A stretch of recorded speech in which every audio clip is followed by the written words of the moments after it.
આગળ સમાચારમાં વાત કરીએ તો સમાચાર રાજકોટથી સામે આવી રહ્યા છે। કહી શકાય કે રાજકોટમાં પણ આજે મકર સંક્રાંતિનો તહેવાર છે અને લોકોમાં ખૂબ ખુશીનો માહોલ જોવા મળ્યો છે। કરુણા ફાઉન્ડેશન એનિમલ હેલ્પલાઇન ઊભો કર્યો છે, સાથે જ ઇજાગ્રસ્ત પક્ષીઓના સારવાર માટે કંટ્રોલ રૂમ ઊભો કરવામાં આવ્યો છે। તો સ્વયંસેવકો દ્વારા સેવા આપવામાં આવી રહી છે। પતંગના દોરીથી પક્ષીઓને ઈજા પહોંચે છે અને જેમાં ઈજાની સારવાર માટે ડોક્ટરો તથા સ્વયંસેવકો ખડે પગે રહે છે। તો જિલ્લા કલેક્ટર તંત્રના સહયોગથી આ કંટ્રોલ રૂમ ઊભો કરવામાં આવ્યો છે। રાજકોટ શહેરમાં કુલ 9 કંટ્રોલ રૂમ ઊભા કર્યા છે। શહેર અને જિલ્લામાં કુલ 16 જેટલા કંટ્રોલ રૂમ ઊભા કરવામાં આવ્યા છે। તો આજે મકર સંક્રાંતિનો તહેવાર છે, તો અબોલ પ્રાણી, અબોલ પક્ષી કહી શકાય તેઓનો જીવ, તેઓને ઈજા પણ પહોંચતી હોય છે। પતંગની દોરીથી તેઓ ઈજાગ્રસ્ત થતા હોય છે અને તેની માટે ખાસ રાજકોટમાં Karuna foundation animal હેલ્પલાઇનને control room ઊભો કરવામાં આવ્યો છે। તો રાજકોટ શહેરમાં કુલ 9 જેટલા કંટ્રોલ રૂમ ઊભો કરવામાં આવ્યા છે, તો બીજી તરફ શહેર અને જિલ્લામાં કુલ 16 કંટ્રોલ રૂમ ઊભા કરવામાં આવ્યા છે। તો ઈજાની સારવાર માટે ડોક્ટર તથા સ્વયંસેવકો ખડે પગે રહેવાના છે। તો આજે ઉત્તરાયણનો તહેવાર છે અને તે નિમિત્તે પક્ષીઓને ઈજા થાય છે, અબોલ પ્રાણીઓની ઈજા થાય છે અને તેના માટે રાજકોટમાં Karuna foundation animal helpline control room ઊભો કરવામાં આવ્યો છે।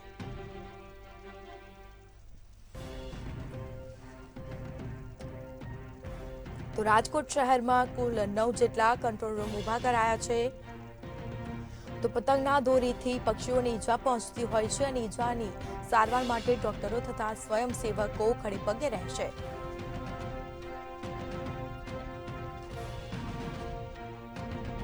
વધુ વિગતો સાથે સંવાદદાતા ધ્રુવ કુંડેર આપણી સાથે લાઈવ જોડાઈ ગયા છે। જી, રાજકોટમાં મકર સંક્રાંતિનો તહેવારની ઉજવણી કરવામાં આવે છે અને પક્ષીઓને ઈજાઓ થતી હોય છે, અબોલ પ્રાણીઓની ઈજા થતી હોય છે અને તેની માટે કંટ્રોલ રૂમ હેલ્પલાઇન નંબર ઊભો કરવામાં આવ્યો। શું માહિતી? જી ચોક્કસથી વાત કરીએ તો આજે જ્યારે મકર સંક્રાંતિના દિવસ છે, આ મકર સંક્રાંતિના દિવસે અનેક જે પક્ષીઓ છે તે ક્યાંક ગવાતા હોય છે અને તેના જ માટે ક્યાંક જિલ્લા કલેક્ટર અને કરુણા ફાઉન્ડેશન એનિમલ હેલ્પલાઇન દ્વારા એક સુંદર મજાનું આયોજન કરવામાં આવ્યું છે। સીધા જ આપને દ્રશ્ય દેખાડવા માંગીશ, અહીં આ કંટ્રોલ રૂમ ઉભો કરવામાં આવ્યો છે। આ કંટ્રોલ રૂમમાં કહી શકાય કે ગયા વર્ષની વાત કરીએ તો 700 થી વધુ પક્ષીઓ જે ઘવાયા હતા, જે ઈજાગ્રસ્ત થયા હતા, તેમની સારવાર કરવામાં આવી હતી। સ્વયંસેવકો હોય કે પછી ડોક્ટરોની ટીમ છે તે અહીં ખડે પગે છે, કોઈ પણ કચાશ રાખવા નથી ઈચ્છતા। આ પ્રકારની એક આખી કાર્યવાહી ક્યાંક હાલ એનિમલ હેલ્પલાઇન તરફથી કરવામાં આવી છે। ખાસ તો એનિમલ હેલ્પલાઇનના જે પ્રમુખ છે આપણી સાથે છે મિત્તલભાઈ ખેટાણી। મિત્તલભાઈ, શું કહેશો? ખાસ ગયા વર્ષે પણ ખૂબ જ સારી કામગીરી થઈ હતી, ત્યારે આ વર્ષે કઈ પ્રકારનું આખું આયોજન છે? કેટલા સ્વયંસેવકો છે, કેટલા ડોક્ટરોની ટીમ છે? મંતવ્ય ન્યૂઝના લોકપ્રિય માધ્યમથી આપને હું જણાવીશ કે રાજકોટમાં સમગ્ર દેશમાં મોટા કરવામાં આવ્યું છે। એક પણ પક્ષી સારવારના બાદ મૃત્યુ ન પામે, કદાચ ઘાયલ થયું હોય તેને ફરીથી આકાશમાં ઉડી શકે તે વ્યવસ્થાનું નિર્માણ કરવાનું કેન્દ્ર સરકારના તમામ તંત્રોના સહકારથી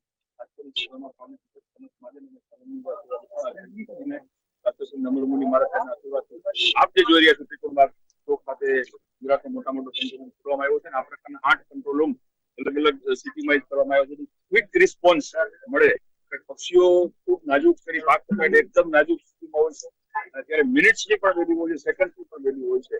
આપ જોઈ રહ્યા છો તેમ ખૂબ મોટી સંખ્યામાં વેટરનરી તબીબ મિત્રો પણ પોતાનું સેવા આપી રહ્યા છે, જીવદયા પ્રેમીઓ પણ સેવા આપી રહ્યા છે। ચોક્કસ છે, આપણી સાથે ડોક્ટરો પણ છે, એમની સાથે પણ વાત કરશું। શું નામ છે આપનું?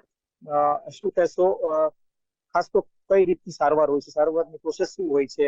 કારણ કે પક્ષીઓ ખૂબ જ કહી શકાય કે જયારે ઈજા થાય છે ત્યારે બ્લીડિંગ પણ થતું હોય છે, ત્યારે કઈ રીતે આપ સારવાર કરો છો અને કેટલા કલાકમાં એની સારવાર થવી? નોર્મલી તો બર્ડની આમ ઇન્જરી પર ડિપેન્ડ હોય છે અને કેટલું વાગ્યું છે, દોરો કેવી રીતે વાગ્યો હોય છે, પાંખ દુખાઈ ગયો તો સૌથી પહેલા તો એને હેન્ડલિંગ કરવાનું, પછી એનું બ્લીડિંગ રોકવાનું મેઇન તો એ છે। પછી એને ધીરેથી મતલબ આમ સાચવીને બધું હેન્ડલિંગ કરવામાં આવે છે અને ડ્રગ ને બધું આપીને એને સારું। બીજા પણ આપણી સાથે તબીબ છે, શું નામ છે આપનું? ડોક્ટર રુચિર। અને શું કહેશો, કઈ રીતની આખી સારવારની પ્રોસેસ હોય છે અને કેટલી કલાકમાં અહીં લઈ આવવામાં આવે તો પક્ષીની જે જાન છે તે બચી જાય છે? એ ફર્સ્ટની સિવિયર બરાબર છે. અહીંયા જ્યારે બર્ડ લઈને આવવામાં આવે છે ત્યારે અમે તરત જ એક પેપર રાખીને બનતી સારવાર ચાલુ કરી દઈએ છીએ થોડા સમયની અંદર. અને જે પણ એને 5 મિનિટ હોય બાકી સારવાર કરીએ છીએ. જે ઇન્ફેક્શન આપીને કમ્પ્લીટ ક્લીન થઈ જાય પૂરતો અમારો પ્રયત્ન. રાજકોટમાં કેટલી ડોક્ટરની ટીમ છે ત્યાંના માટે તૈનાત છે હાલ અત્યારે? કારણ કે જિલ્લામાં 16 જેટલા કંટ્રોલ રૂમ ઉભા કરવામાં આવ્યા છે. અત્યારે કેટલી ટીમ છે આપની સાથે શહેરી વિસ્તારમાં અને ગ્રામ્ય વિસ્તારમાં? અહીંયા જુનાગઢ વેટનરી કોલેજ અને આણંદ વેટનરી કોલેજમાંથી માસ્ટર્સ આવે છે. જુનાગઢથી પ્રશિક્ષણ અહીંયા આવી છે. દરેક સેન્ટર પર 3-4 જણા 4 ડોક્ટર્સ અવેલેબલ છે. અને ખાસ તો સારવાર ક્યાંક ઘણા કિસ્સામાં એવું પણ થતું હોય છે કે ઘરેથી સારવાર કોઈને કરવી હોય તો એના માટે કઈ રીતની જાગૃતિ કરી શકાય, કઈ રીતે સારવાર કરી શકાય? કારણ કે ઘણી વખત એવું થાય છે કે કંટ્રોલ રૂમ સુધી પહોંચાડી ન શકાય. તેના માટે પણ ક્યાંક જાગૃતિ અભિયાન ચાલી રહી છે. ઘરેથી સારવાર કરવી હોય તો તમે નંબર પર ફોન કરીને ડોક્ટરને બોલાવી શકો છો ઘરે, તો ઘરે પણ સારવાર થઈ શકે. ચોક્કસથી કહી શકાય કે ખૂબ જ સુંદર મજાનું આયોજન છે તે ક્યાંક કરવામાં આવ્યું છે. આજે મકર સંક્રાંતિનો દિવસ છે. લોકો ક્યાંક મન મૂકીને પતંગ તો ઉડાડતા હોય છે, પણ સાથે સાથે તેની સાથે કહી શકાય કે જે પક્ષીઓ હોય છે તે ઈજા પામતા હોય છે. અને આના જ કારણે જે ડોક્ટરોની જે ટીમ છે, જે સ્વયંસેવકોની જે ટીમ છે તે ખડે પગે ઊભી છે, જેના કારણે આવી જે ઈજાગ્રસ્ત પામેલા જે પક્ષીઓ હોય છે તેની સારવાર થઈ શકે. ખૂબ જ સુંદર આયોજન છે. રાજકોટની વાત કરવામાં આવે તો રાજકોટમાં 9 જેટલા કંટ્રોલ રૂમ ઉભા કરવામાં આવ્યા છે. આ સાથે રાજકોટ જિલ્લા અને શહેરની વાત કરીએ તો અંદાજિત 16 જેટલા કંટ્રોલ રૂમ ઉભા કર્યા છે. એટલે ચોક્કસથી કહી શકાય કે અભિયાન ક્યાંક હાલ જાગૃતિ રૂપે લોકો જોઈ રહ્યા છે.